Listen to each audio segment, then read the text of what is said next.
Who was the leading poets of this age?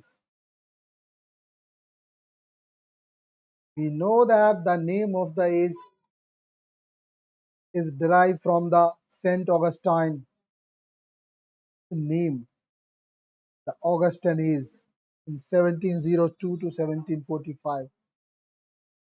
This is called Augustan age because the writer of this period imitate the style and elegance of writer who wrote in Italy during the reign of the Emperor Augustus. Most of the time, some facts um, this create disillusionment like the name of Augustus or Augustine, है ना? एक writer थे Augustus और एक emperor भी थे, एक Saint भी थे,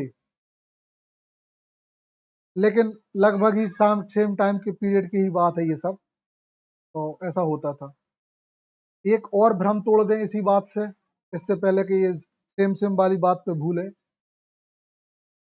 जूलियस सीजर सुने हो नाम? कहते हैं जूलियस सीजर एक व्यक्ति नहीं था। दिस इज द पोस्ट, एक टाइटल था जो किंग्स को दिया जाता था, है ना? सीजर, ठीक। तो जूलियस सीजर अगर हम समझते हैं कि महान राजा था, जरूरी नहीं है कि वो एक ही हो। ऐसा ही ऑगस्टस भी है। चलो, यहाँ बात है, हाँ नहीं ये तो किंग ही था, लेकिन मे भी हो सकता है, लेकिन जूलियस सीजर था।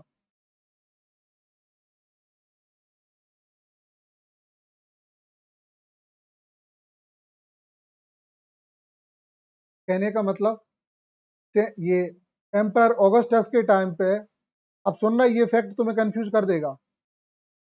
एम्पर ऑगस्टस के टाइम पे जिन राइटर्स ने जो वर्क लिखे, उन वर्क को आज के समय में जिनने कॉपी किया, जो वर्क कॉपी हुए, इस वजह से इस एज को ऑगस्टन एज बोलते हैं। क्लियर?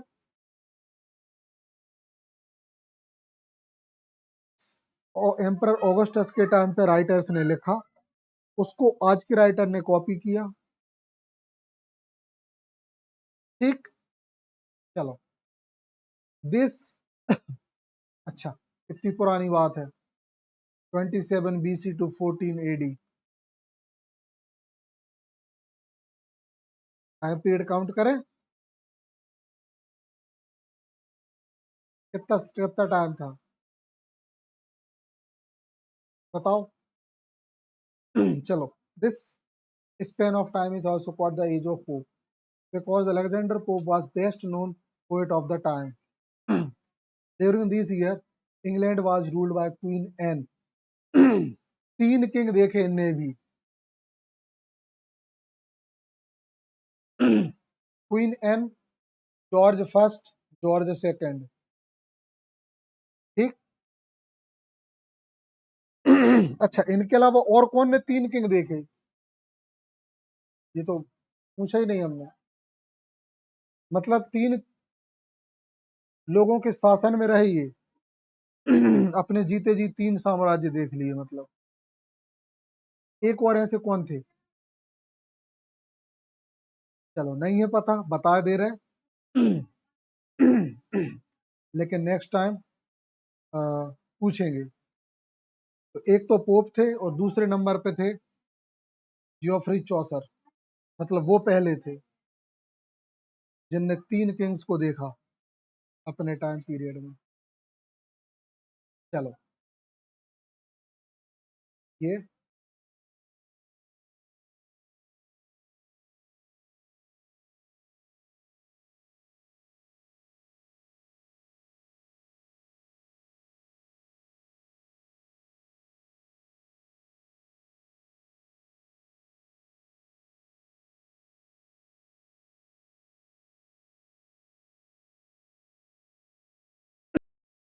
चलो फटाफट देख ले। स्कॉटलैंड को कैप्चर कर लिया गया। जैकोबियन आज भी बढ़ रहे थे। अब फर्स्ट कैबिनेट इंग्लैंड में बनी, है ना। इससे पहले पार्लियामेंट तो थी, लेकिन उस पार्लियामेंट में कैबिनेट्स नहीं थी। कैबिनेट समझ रहे हो?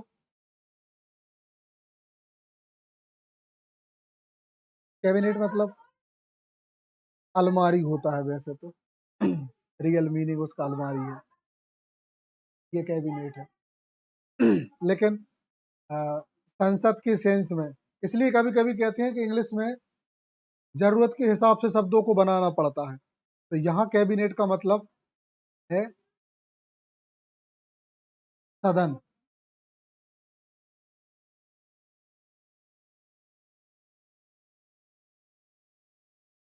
मतलब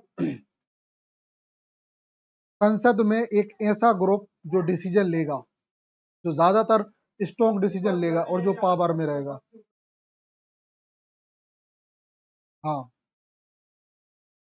सदन। सदन कह लो, यह एक मतलब देखो थोड़ा सा कॉम्प्लिकेटेड है। हमारे भारत से सेंस में लो, लगभग 600 सांसद चुने जाते हैं, जिसमें दो सदन होते हैं, राज्यसभा, लोकसभा। लोकसभा से कैबिनेट बनती है, कैबिनेट मिनिस्टर्स बनते हैं। ये होते हैं लगभग 25 या 30, जिनके पास भारत की बागडोर होती है, भारत के बड़े बड़े पद होते हैं। गृह मंत्रालय, है ना, विदेश मंत्रालय, रक्षा मंत्रालय, रेल मंत्रालय, सड़क परिवहन, शिक्षा, प्रॉपर जिनके पास पावर्स होती हैं वो कैबिनेट के मेंबर होते हैं। तो इंग्लैंड में अभी तक ऐसा नहीं था, अब पहली बार हुआ। Clear? Next, the first English daily newspaper, the daily current, London में छपने लगा पहला न्यूज़पेपर, डेली वाला। इससे पहले पैम्फलेट छपते थे। पंपलेट ये साप्ताहिक और मासिक हुआ करते थे।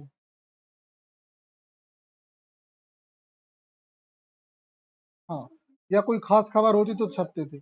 अब डेली आने लगा, प्रिंटिंग इजी हो गई। Coffee houses, pubs, clubs were multiplied, the people learn the habit of living together. ये चीजें बढ़ने लगी, मतलब पब्लिक गैदरिंग होने लगी।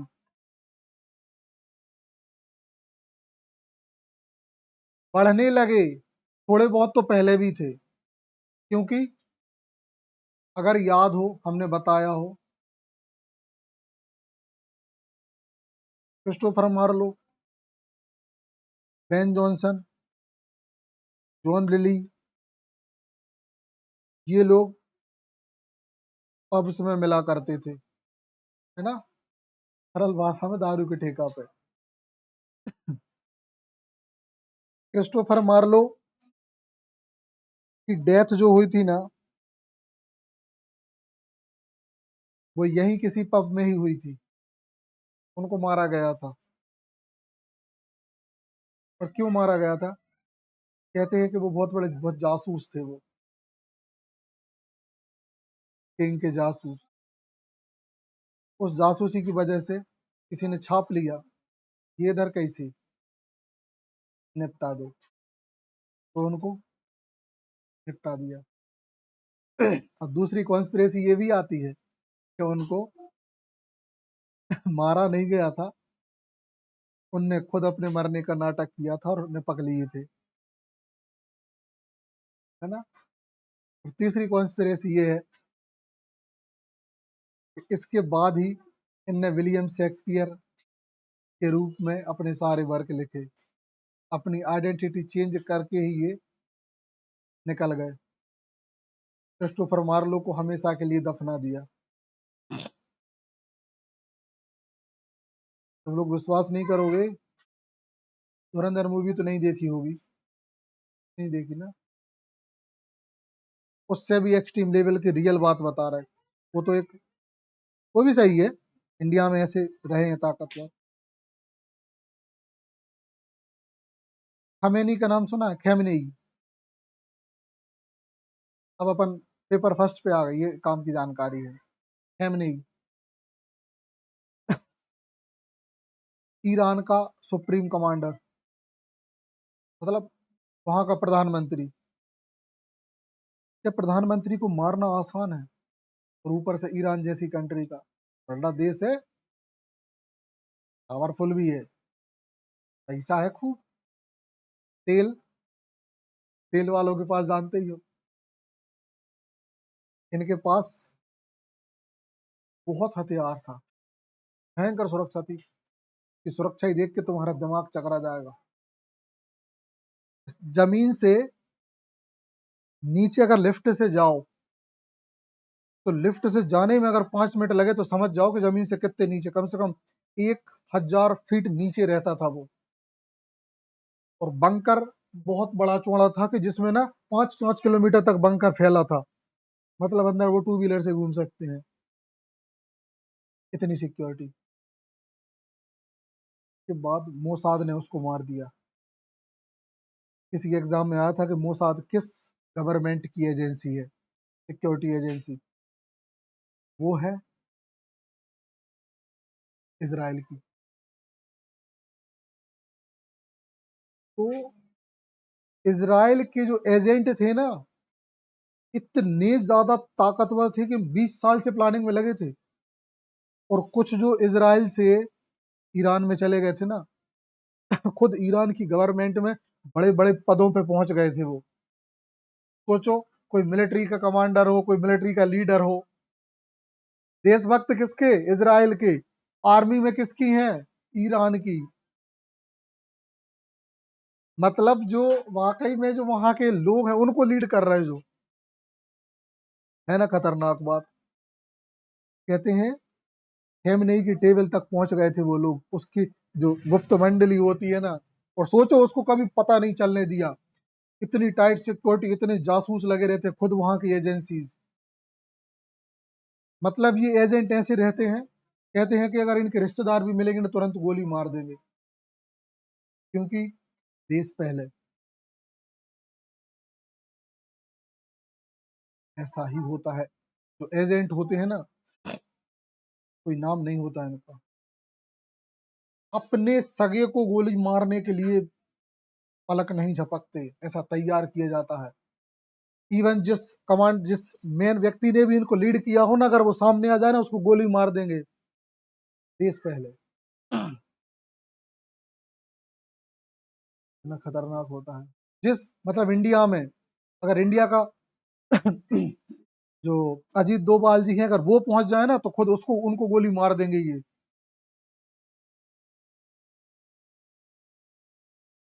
इतने खतरनाक होते हैं। तो वो टेबल तक पहुंच गए, और कहते हैं कि इसी वजह से खेम नहीं मारा गया, नहीं तो 20 साल से प्रयास में थे, मार नहीं पाए। अच्छा, खेमनेई को क्यों मारा गया? उसकी वजह है कि वो बहुत बुरा आदमी था। शायद बताएंगे बुराई कभी और।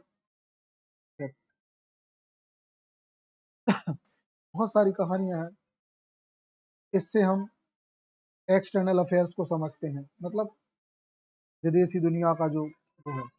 चलो, बात क्लब्स पे थी, क्लब्स पे ही खत्म। लंबी चौड़ी दास्तान होती है ना। हाँ, number of literary association started. आप समझ गए, यहां से ही वो ग्रुप्स स्टार्ट होते हैं जिनके बारे में हमें पढ़ना है, जिनमें सबसे फेमस स्क्रिबलर्स क्लब। ठीक, इस क्लब के मेंबर्स थे Pope, John Gay, John Arbuthnot, Jonathan Swift and Thomas Parnell. इसमें से कुछ नाम हम फर्स्ट टाइम सुन रहे होंगे, हम तो इसको फर्स्ट टाइम सुन रहे हैं, क्योंकि ये बहुत कम ही है। अच्छा, ऐसा ये नहीं समझना कि एरा गैरा नत्थु खेरा होगा, हमारे इंडिया के सिलेबस में काम के नहीं है ये, इसलिए इनको कम जिक्र है।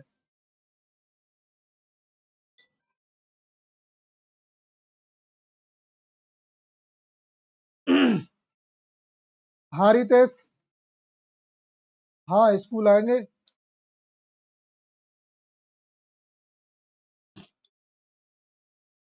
चलो ठीक। The other club of this period were Kit Cat club. तो क्वेश्चन ये भी बन सकता है कि किट कैट क्लब किस एज से बिलोंग करता है। याद रहेगा, है ना। ऐसे याद रखना कि एम्परर ऑगस्टस की जो सबसे फेवरेट टॉफी थी वो किटकैट थी। ठीक है, किटकैट को खा के उसने कईयों को काटा। एम्परर ऑगस्टन ने, ऑगस्टन से याद रहेगा, ऑगस्टस इज। पोप भैया भी यही खाते थे, क्योंकि इस चॉकलेट में, इस टाइप की जो कुछ चॉकलेट होती है उनमें पफ होता है, सिर्फ हवा भरी होती है। याद है, तो पफ से पोप याद रहेगा, किटकैट से किटकैट याद रहेगी। जैसे भी याद करना हो, घर जाकर और अपने हिसाब से कोई दूसरी ट्रिक भी बना लेना। सरल बात याद होना चाहिए। और अभी तक एग्जाम में कई बार जो हमने देखा है वो है स्पेक्टेटर क्लब। इवन इस नाम से न्यूज़पेपर भी निकलता है आज लंदन में, है ना, स्पेक्टेटर क्लब। ठीक, कुछ, हाँ, एक वर्क का नाम है, हाँ, अब याद है ना। इस एज के कुछ खतरनाक, मतलब जरूरी writer, Daniel Defoe, Robinson Crusoe, Jonathan Swift, Battle of the Books, Tale of a Tub and Gulliver Travels. देखो, कुछ ट्रिक बनाने की कोशिश करी थी इनके वर्क को याद करने की। BB, TT, GT, battle of book, tale of tub, Gulliver travel. गलत प्रोनाउंसिएशन कर दिए कुछ, मगर उसी से सरल हो रहा है। ठीक, BB, TT, GT.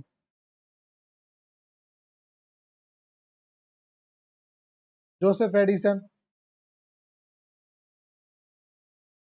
And Sir Richard Steele, ये भी काम के बंदे हैं।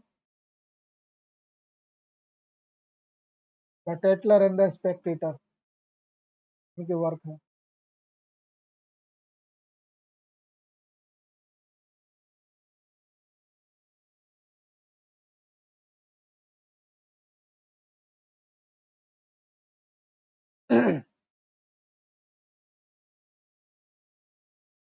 टोटल ऐसे में से इन इतने इनने लिखे और बाकी इनने लिखे, मतलब ये लोग ऐसे राइटर्स हैं। पोप को पहचान की उनके वर्क को बताने की जरूरत है नहीं, ये हमने पढ़ा है ना। एनसीआर मोस्ट फेमस वर्क है।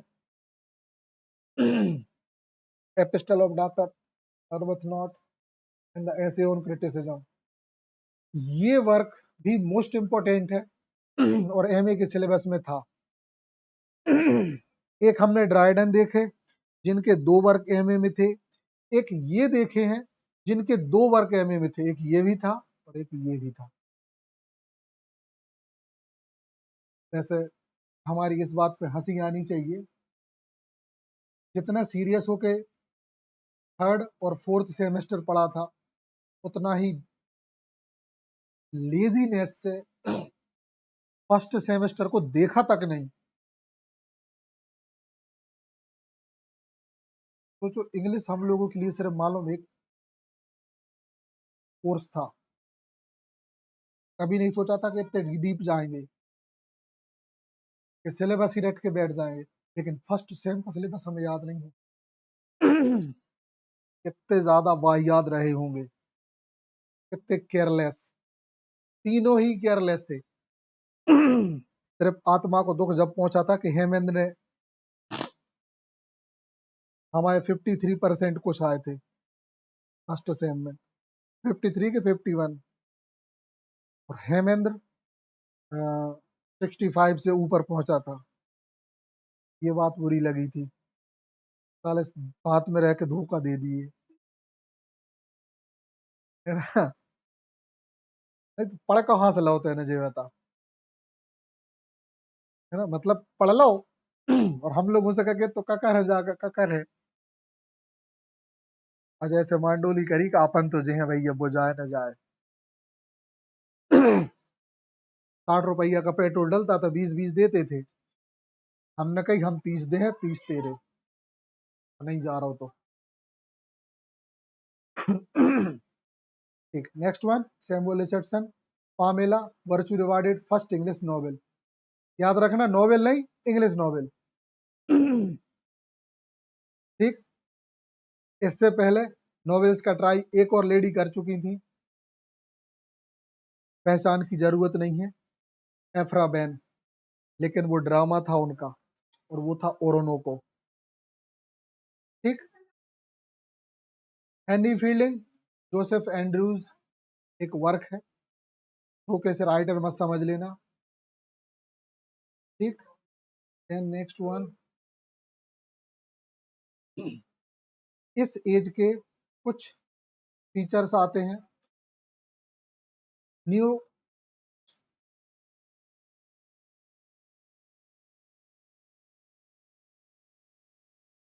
न्यू क्लासिकल एज ही थी तो चलेगी ही।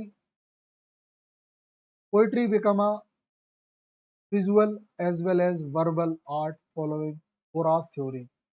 होरास की थ्योरी को पोइट्री के थ्रू ही समझाया गया। As in painting so in poetry, जैसी पेंटिंग है ना वैसी कविता। मतलब पहले पेंटिंग को ही एक आर्ट माना जाता था, पोइट्री को तो याद हो तो कछु भी कह देते लोग। अरस्तु ने कि किसी ने बहुत उल्टा उल्टा सीधा बोला है इसके लिए, है ना। चलो, precise formal elegant become the standard style of writing. कुछ सुधार आ रहे हैं। Moderation, realization, rationalism become the main principle of creative work. ये तीन फीचर्स आने लगे। मॉडरेशन लहजा, रियलिज्म वास्तविकता, रैशनलाइजेशन मतलब उनमें कैटेगरीज डेवलप होना, हम आगे बढ़ रहे हैं, मतलब नोवेल्स में ये। The regular pentameter couplets continue हो रहा है। Blank verses are developed to the best possible perfection. हाँ, ब्लैंक वर्स में सुधार हो रहा है, ये तो कंटिन्यू है ही।